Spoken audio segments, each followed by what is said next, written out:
وَلَقَدْ يَسَّرْنَا الْقُرْآنَ لِلذِّكْرِ فَهَلْ مِن مُّدَّكِرٍ۔ السلام علیکم ورحمۃ اللہ وبرکاتہ۔ نحمدہ ونصلی علی رسولہ الکریم، اما بعد فاعوذ باللہ من الشیطان الرجیم، بسم اللہ الرحمن الرحیم۔ پروگرام ہمارا چل رہا ہے قرآنی قصہ جو ہم آج کل جس کو بیان کر رہے ہیں وہ ہے لوط علیہ السلام اور قوم لوط کے اوپر۔ بڑا اہم قصہ، قرآن میں بارہا جگہ پر اس کا ذکر کیا گیا، سورہ الاعراف میں، سورہ ہود میں، سورہ شعراء میں، سورہ ہجر میں، سورہ صاد میں، اسی طرح سورہ صافات میں، بے شمار جگہ پر۔ اور ہم کوشش کرتے ہیں کہ یہ بے شمار جگہ پر جہاں پر اللہ نے ہر جگہ پر ایک نئے پیرائے سے ہمارے لیے سبق رکھا ہے، عبرت کا سامان رکھا ہے، ہم ان سب چیزوں کو اکٹھا کر کر ایک قصے کی صورت میں آپ کے سامنے لے کر آئیں۔ شروع کرتے ہیں اللہ کے نام سے جو بڑا مہربان ہے، نہایت رحم کرنے والا۔ اعوذ باللہ من الشیطان الرجیم، بسم اللہ الرحمن الرحیم۔ کذبت قوم لوط المرسلین، اور قوم لوط نے جھٹلا دیا رسولوں کو۔ رسولوں کو جھٹلانے سے مراد یہ ہے کہ جب ایک رسول کو جھٹلایا جائے تو سمجھ لے کہ سب رسولوں کو جھٹلا دیا۔ قوم لوط نے جو ہے اپنے رسول لوط علیہ السلام کو جھٹلا دیا، یعنی صدومیوں نے لوط علیہ السلام کو جھٹلا دیا۔ اذ قال لہم اخوہم لوط الا تتقون، جب کہا لوط علیہ السلام نے ان سے کہ کیا تم اللہ کا تقوی اختیار نہ کرو گے، کیا اللہ سے نہیں ڈرو گے۔ انی لکم رسول امین، اور کہا کہ میں تمہارے پاس اللہ کا رسول بنا کر بھیجا گیا ہوں، امانت دار رسول، یعنی جو بھی پیغام اللہ نے مجھے دیے میں پورے کے پورے تمہیں پہنچا دوں گا، نہ اس میں کچھ کمی کروں گا نہ اس میں کچھ زیادتی۔ فاتقوا اللہ واطیعون، پس تم اللہ کا تقوی اختیار کرو، اللہ سے ڈرو اور میری اطاعت کرو، میری پیروی کرو۔ سب سے بڑی بات میں نے پہلے بھی پچھلے پروگرام میں بھی بتایا تھا، جیسے سورہ نساء کی آیت نمبر 80 یا 81 ہے، جس میں اللہ فرما رہا ہے کہ جس نے رسول کی اطاعت کی اس نے یقیناً اللہ کی اطاعت کی۔ اور نبی رحمت صلی اللہ علیہ وسلم کی حدیث بھی ہے، ومن اطاعنی فقد اطاع اللہ، کہ جس نے میری اطاعت کی اس نے یقیناً اللہ کی اطاعت کی، ومن عصانی فقد عصی اللہ، اور جس نے میری نافرمانی کی، اللہ اکبر، رسول کی نافرمانی اللہ کی نافرمانی میں آ جاتی ہے، کیونکہ رسول وہی کچھ کہتے ہیں جو اللہ ان کو کہتے ہیں، وہ اپنی طرف سے کچھ بھی نہیں کہتے، وہ تو اللہ کے پیغام لے کر آتے ہیں اور پورے کے پورے پیغام پہنچا دیتے ہیں جس قوم کی طرف ان کو مابوس کیا جاتا ہے، جن کو پیغامات پہنچانے ہوتے ہیں ان کو پورے کے پورے پیغامات پہنچا دیتے ہیں۔ دیکھیں اللہ کا تقوی، جتنے رسول آئے انہوں نے آ کر سب کو یہی دعوت دی کہ ایک اللہ کا تقوی اختیار کرو، ایک اللہ کی بندگی، ایک اللہ کی عبادت، ایک اللہ کی اطاعت، اللہ کے ساتھ کسی کو شریک نہ کرو،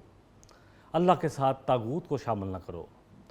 سورہ نحل کی آیت نمبر 36 میں ہم نے پڑھا تھا، وَلَقَدْ بَعَثْنَا فِي كُلِّ أُمَّةٍ رَسُولًا، اللہ فرما رہے ہیں کہ ہم نے ہر بستی میں، یعنی جو مین بستی تھی اس میں کوئی نہ کوئی رسول بھیجا، اور رسولوں نے آ کر کیا دعوت دی، أَنِ اعْبُدُوا اللَّهَ وَاجْتَنِبُوا الطَّاغُوتَ، رسولوں نے ایک ہی دعوت دی کہ ایک اللہ کی عبادت کرو، أَنِ اعْبُدُوا اللَّهَ، کیا کرنا ہے، ایک اللہ کی عبادت، وَاجْتَنِبُوا الطَّاغُوتَ، اور کیا کرنا ہے، طاغوت سے بچنا ہے۔ طاغوت کیا ہے؟ طاغوت ہر وہ چیز جو انسان کو اللہ سے دور کرے۔ طاغوت معاشرے کا کوئی ادارہ بھی ہو سکتا ہے، طاغوت کوئی رشتہ بھی ہو سکتا ہے، طاغوت دوستی کی صورت میں بھی ہو سکتا ہے، طاغوت معاشرے کی کسی رواج کی صورت میں بھی ہو سکتا ہے۔ جیسے اس معاشرے میں یعنی صدومیوں میں جو پرابلم تھی وہ کیا تھی؟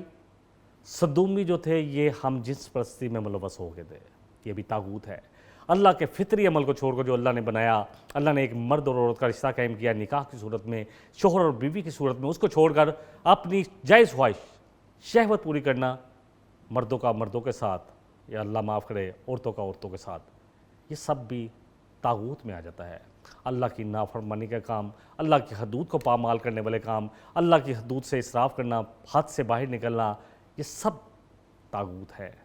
تو سب رسولوں نے آ کے ایک ہی دعوت دی۔ سورہ الانبیاء میں اس کا ذکر اس طرح آتا ہے، آیت نمبر 25 میں، وَمَا أَرْسَلْنَا مِن قَبْلِكَ مِن رَسُولٍ، اے نبی صلی اللہ علیہ وسلم، ہم نے آپ سے پہلے کوئی بھی جو رسول مبعوث کیا، کوئی بھی رسول بھیجا، إِلَّا نُوحِي إِلَيْهِ أَنَّهُ لَا إِلَٰهَ إِلَّا، مگر اس کو یہی وحی کیا، یہی پیغام اس میں ودیت کیا، یہی پیغام پہنچانے کے لیے کہا کہ بے شک میرے علاوہ کوئی الہ نہیں، کوئی عبادت کے لائق نہیں، کسی کا حکم جو اللہ کی نافرمانی والا ہو نہیں مانا جائے گا، اللہ کی شریعت پر عمل کیا جائے گا، اللہ کے رسولوں کی بات مانی جائے گی، اللہ کی عبادت ہوگی، دعا مانگی جائے گی تو صرف اللہ سے، اپنی فریاد رکھی جائے گی تو صرف اللہ کے پاس کے سامنے، اولاد مانگنی ہے تو اللہ سے مانگنی ہے، اللہ سے مدد مانگنی ہے۔ جو بھی غیر اللہ ہیں، اللہ اکبر، ان کو نہیں پکارنا، خزانے صرف اللہ کے پاس ہیں، داتا صرف اللہ کی ذات ہے، عطا وہی کرتا ہے۔ یہی دعوت تھی رسولوں کی جو دی گئی، اور قرآن میں اس بات کو مختلف پیرائے سے، اللہ اکبر، تو ایک پھول کا ذکر ہو تو 100 رنگ سے باندھے، اللہ اکبر، تو مصرع شعر کا ہے۔ تو بہرحال اللہ نے تو ہمارے لیے تو صرف شاعر کے لیے، اللہ کا تو قرآن، یقین کریں اللہ نے بہترین کتاب، بہترین کلام نازل کیا ہے، جس کی آیات ایک دوسرے سے ملتی جلتی ہے، اس لیے تاکہ لوگوں کی ہدایت کا سامان بن سکے۔ بہرحال انہوں نے کہا کہ جتنے بھی رسول آئے سب نے آ کے ایک ہی دعوت دی، اور اللہ نے سب کی طرف، اللہ فرمانے ہم نے ایک ہی وحی کیا کہ اللہ کے علاوہ کوئی الہ نہیں، انا فعبدونی، میں ہی الہ ہوں، پس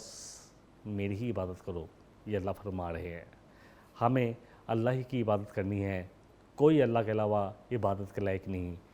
کوئی کسی کی بگڑی کو نہیں بنا سکتا، نہ کوئی حاجت روا ہے، نہ دعاؤں کو قبول کرنے والا ہے، اور نہ ہی فریاد کسی کے آگے کرنی ہے، اور نہ ہی کوئی فریاد سننے والا ہے، اور پھر انسان کی مشکل کا ازالہ کرنے والا ہے۔ سورہ شعراء کی آیت نمبر جو پچھلی قسط میں بھی ذکر ہو چکا کہ رسول کسی سے کچھ بھی اجر نہیں مانگتے، یہاں لوط علیہ السلام نے بھی یہی فرمایا اپنی قوم سے، وَمَا أَسْأَلُكُمْ عَلَيْهِ مِنْ أَجْرٍ، کہ میں تم سے اس سارے کام میں، تمہارے اس خیر ہوئے کے کام میں تمہیں انتظار کر رہا ہوں، تمہیں بچا رہا ہوں تاکہ تم اللہ کے عذاب سے بچ جاؤ، اس کام میں کہ تم دنیا میں بھی فلاح پالو اور آخرت میں بھی تم کامیابی حاصل کر لو، اس پر تم سے کوئی اجر نہیں مانگتا۔ ان اجریہ الا علی رب العالمین، بے شک میرا اجر جو ہے وہ کس کے ذمہ ہے؟ اس رب کے ذمہ جو تمام جہانوں کا پالن ہار ہے۔ اور پھر ان کو ان کی اس برائی کی طرف توجہ دلائی، تنبیہ بھی کی، اتاتون الذکراء من العالمین، کہ تم جہان میں وہ پہلے لوگ ہو، اللہ اکبر، جو اپنی شہوت پوری کرنے کے لیے، جنسی شہوت پوری کرنے کے لیے،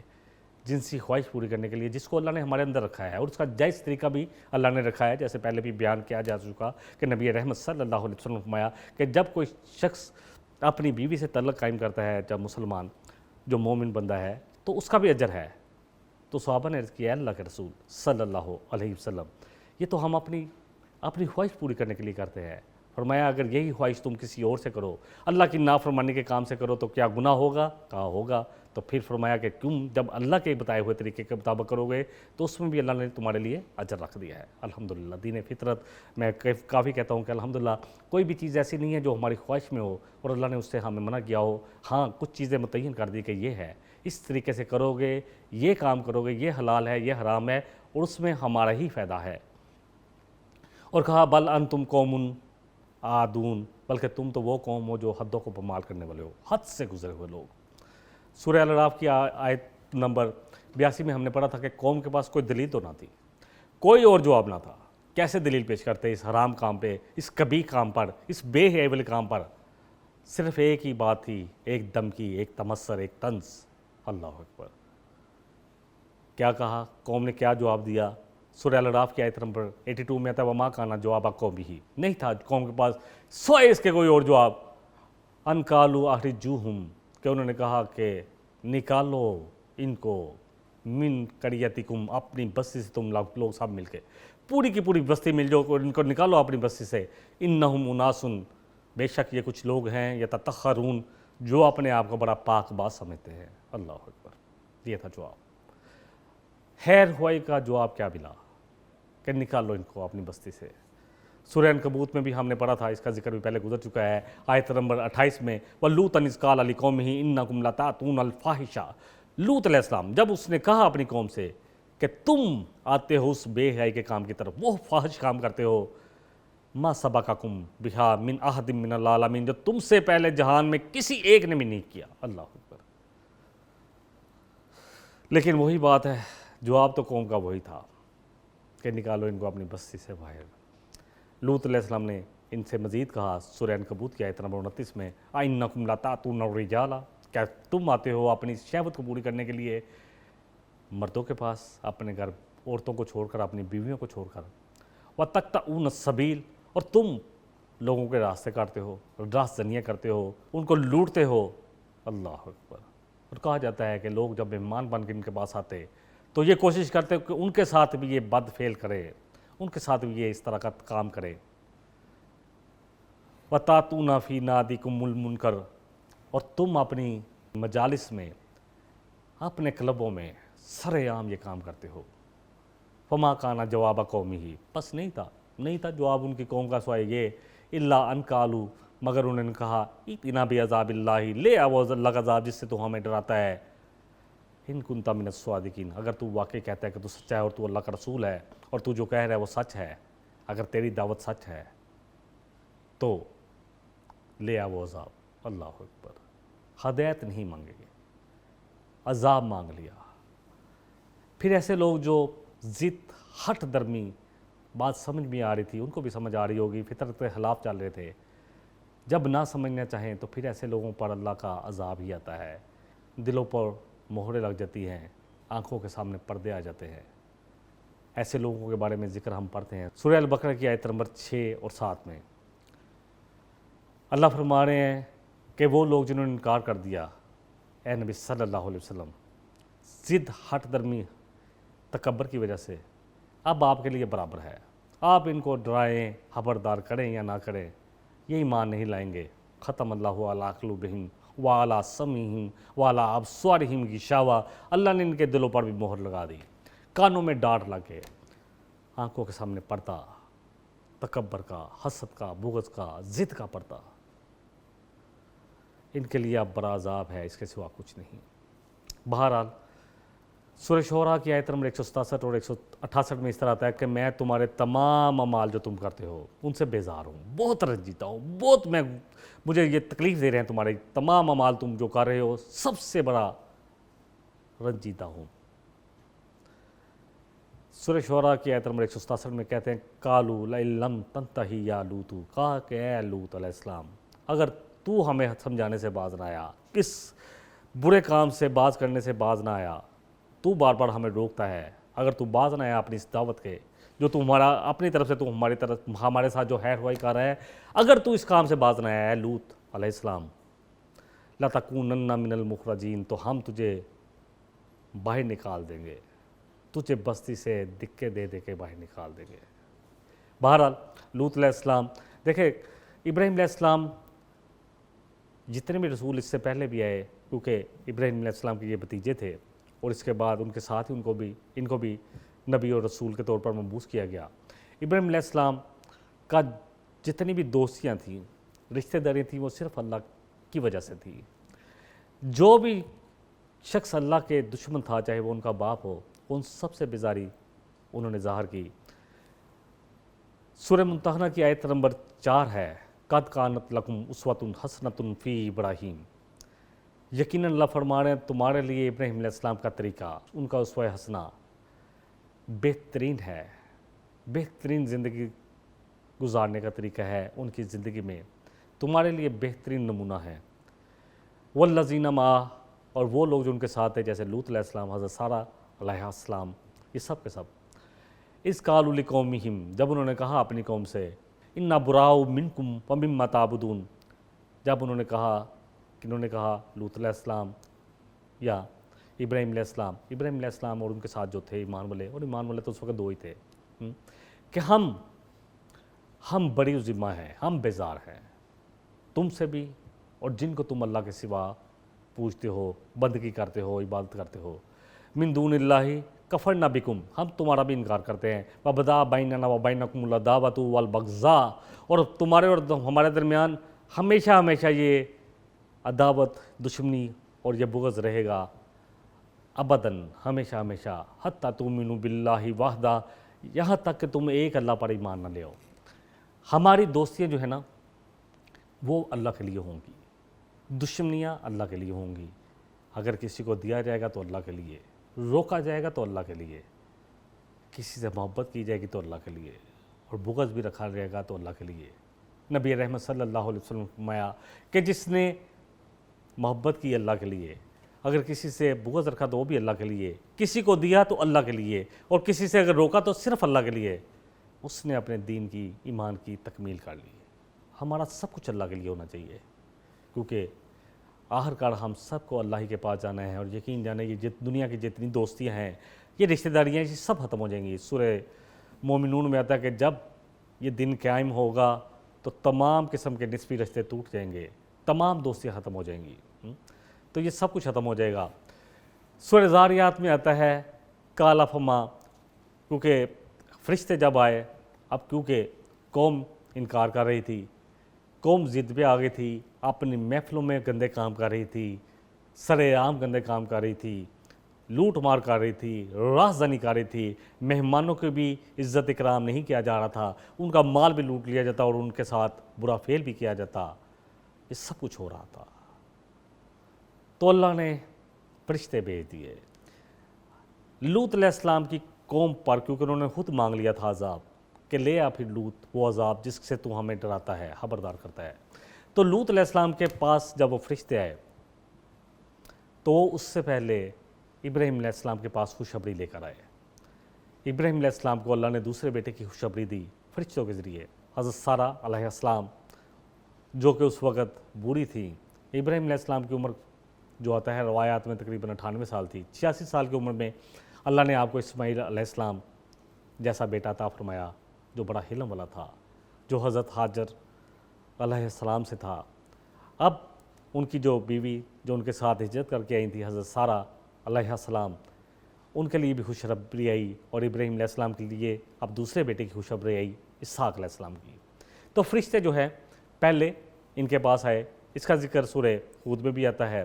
اسی طرح سورہ زاریات میں بھی آتا ہے، اور ایک جگہ پر اور بھی آتا ہے، قرآن میں 3 جگہ پر آتا ہے۔ تو انہوں نے آ کر جب خوشخبری دی، اور یہ خوشخبری سننے کے بعد فرشتوں نے کہا کہ اب ہم جا رہے ہیں، تو انہوں نے کہا کیا معاملہ ہے تمہارا؟ سورہ زاریات کی آیت نمبر 31 اور 32 میں آتا ہے قال فما خطبکم ایھا المرسلون، اے بھیجے ہوئے فرشتوں تمہارا کیا معاملہ ہے؟ کیا صرف مجھے خوشخبری دینے آئے تھے یا اور بھی کسی معاملے کے لیے آئے ہو؟ قالوا انا ارسلنا الی قوم مجرمین، انہوں نے کہا کہ ہمیں تو بھیجا گیا ہے ایک مجرم قوم کی طرف۔ قالوا انا ارسلنا الی قوم مجرمین، کہ ہمیں بھیجا گیا ہے ایک ایسی قوم کی طرف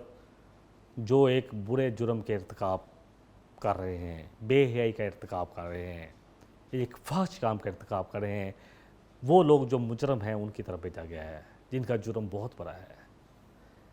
سورہ ہود میں اس کا ذکر کچھ اس طرح آتا ہے کہ ابراہیم علیہ السلام ڈیفینیٹلی جب فرشتے آئے تو آپ نے ان کے سامنے کھانا پیش کیا، ان کا ہاتھ نہیں بھر رہا تھا۔ اب ان کو خوف محسوس ہوا کہ یہ کوئی دشمن ہے، کیونکہ اس زمانے میں دشمن کے گھر سے کھانا نہیں کھاتے تھے تاکہ جس کو نقصان پہنچانے ہیں اس کا کم از کم کھانا تو نہ کھایا جائے۔ تو بہرحال جب فرشتوں نے اپنا تعارف کرایا تو اور کہا کہ ہم آپ کو اور سارہ علیہ السلام کو خوشخبری دینے آئے ہیں ایک بیٹے کی جو بڑا علم والا ہوگا۔ تو یہ بات سنی تو ابراہیم علیہ السلام کو اطمینان ہوا، اب وہ جو ان میں اندر ایک خوف سا پیدا ہوا تھا وہ ختم ہوا۔ فلما ذہب عن ابراہیم الرؤع وجاءته البشرا، اور جب ابراہیم علیہ السلام کے دل سے وہ ختم ہوا خوف، اور بشارت انہوں نے سن لی جو اللہ کے فرشتے ان کے لیے لے کر آئے تھے، تو اور جیسے ان کو پتہ چلا کہ یہ فرشتے قوم لوط پر عذاب نازل کرنے کے لیے بھیجے گئے ہیں، تو ابراہیم علیہ السلام نے اب جھگڑا شروع کر دیا اللہ کے ساتھ کہ اللہ ان کو مہلت توڑ دے دے، اللہ تھوڑی دیر کے لیے عذاب ڈال دے، یہ صحیح ہو جائیں گے، اللہ تھوڑی اور مہلت دے دے۔ لیکن اللہ نے جتنی مہلت لکھی تھی وہ دے دی تھی، اور قوم ٹس سے مس ہونے کو تیار نہیں تھی۔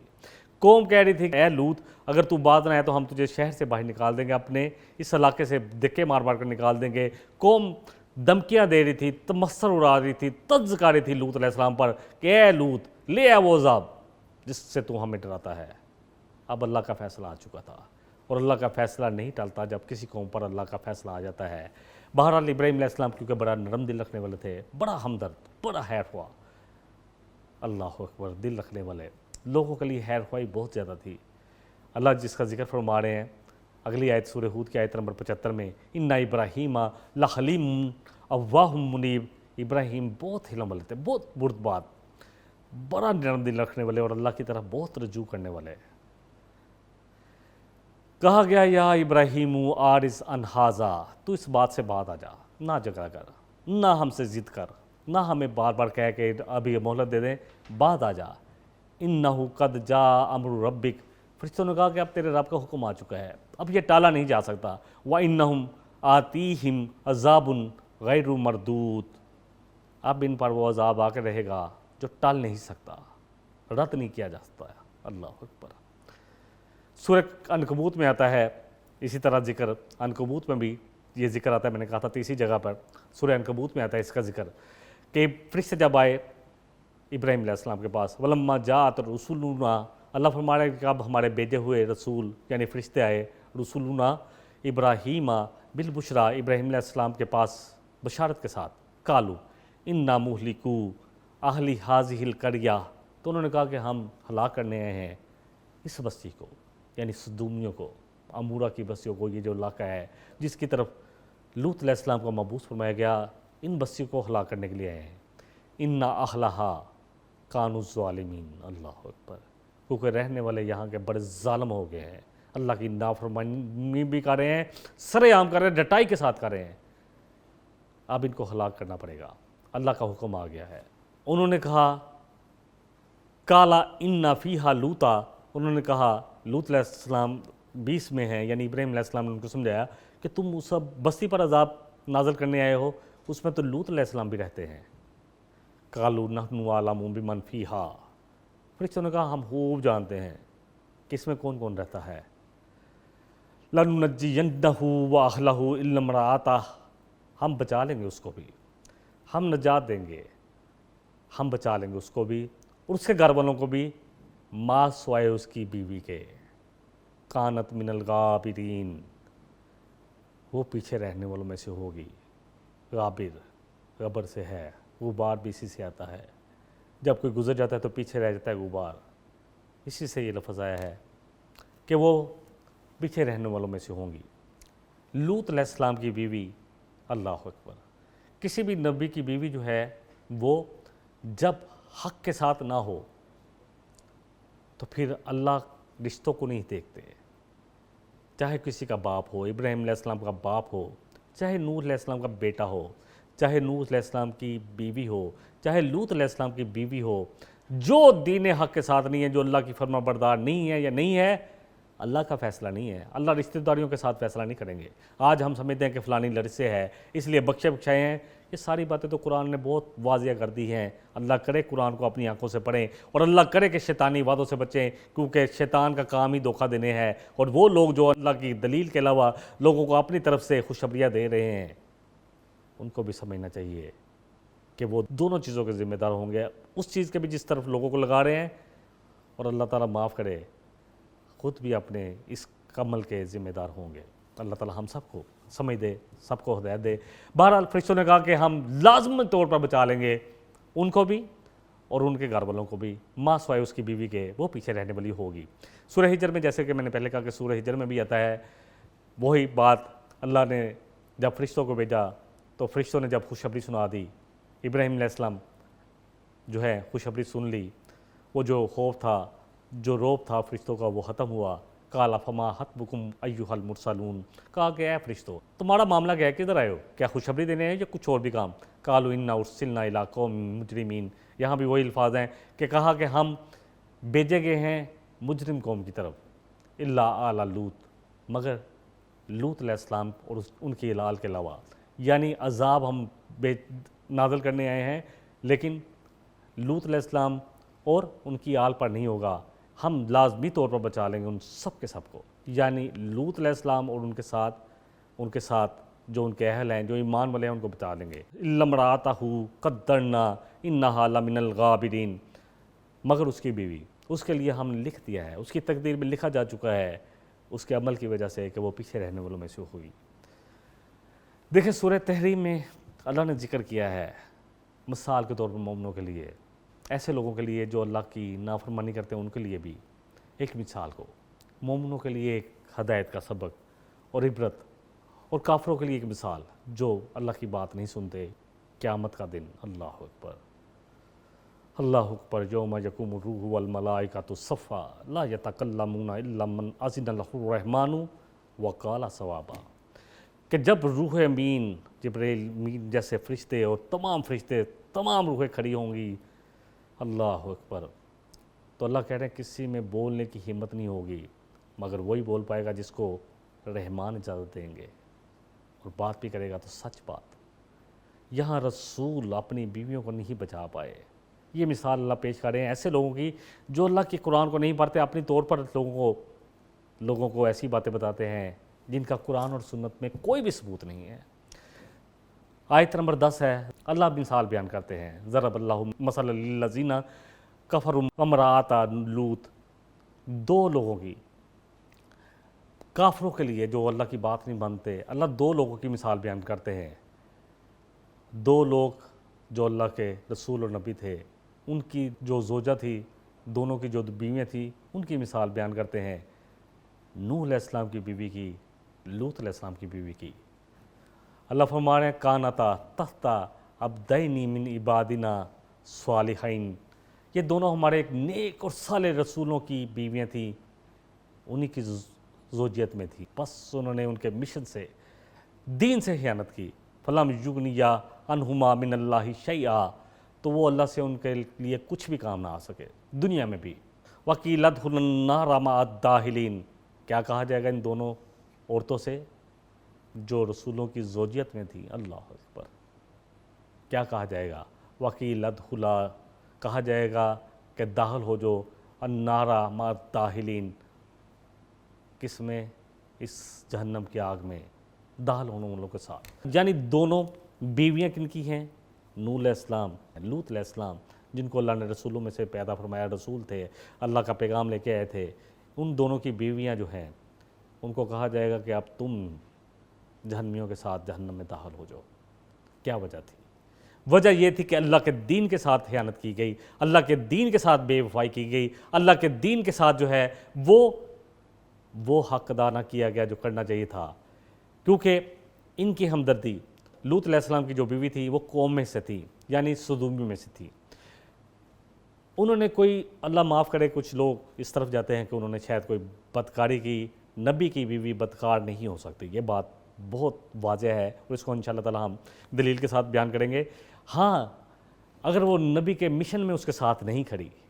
اگر وہ اللہ کے دین کے لیے وفادار نہیں ہے، اللہ کے دین میں خیانت کرتی ہے، اس کے دل میں ہمدردی قوم کے لیے ہے، کافروں کے لیے ہے، ان لوگوں کے لیے ہے جو اللہ کے نافرمان ہیں، ومن، جیسے میں نے پہلے بھی حدیث بیان کی نبی صلی اللہ علیہ وسلم کے، کہ جس نے محبت کی اللہ کے لیے اور جس نے بغض رکھا اللہ کے لیے، جس نے عطا کیا کسی کو دیا تو اللہ کے لیے، کسی سے روکا تو اللہ کے لیے، اس نے دین کی تکمیل کر لی۔ تو انہوں نے،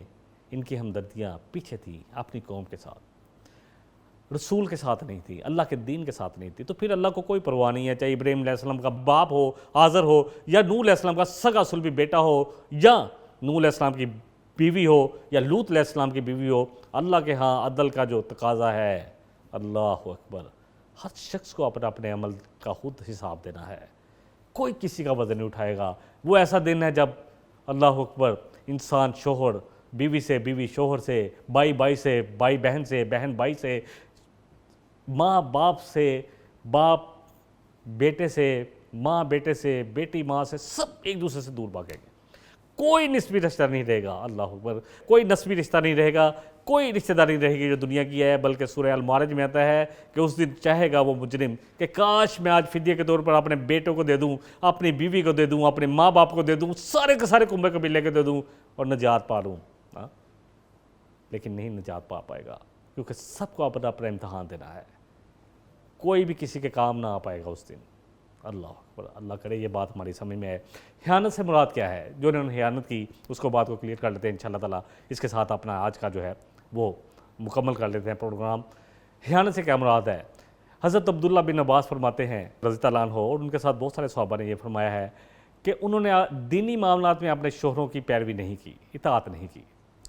کسی نبی یا رسول کی بیوی نے کبھی بھی کوئی بدکاری نہیں کی، جو اس کے برعکس موقف رکھے صحابہ کہتے ہیں، حضرت عبداللہ بن عباس ہیں، ان کے ساتھ بہت سارے صحابہ کا یہی موقف ہے کہ جو اس کے خلاف موقف رکھے کہ نبی کی بیوی بدکار ہو سکتی ہے یا بدکاری کر سکتی ہے، تو اس نے بہت بڑی غلطی کا ارتکاب کیا. یہ بہت بڑی غلطی ہے. اللہ نبیوں پر ناپاک عورت کو نہیں آنے دیتے کسی کو بھی. کوئی بھی بدکار عورت نبیوں کی زوجیت میں نہیں آ سکتی. ہاں اگر وہ اللہ کے دین کے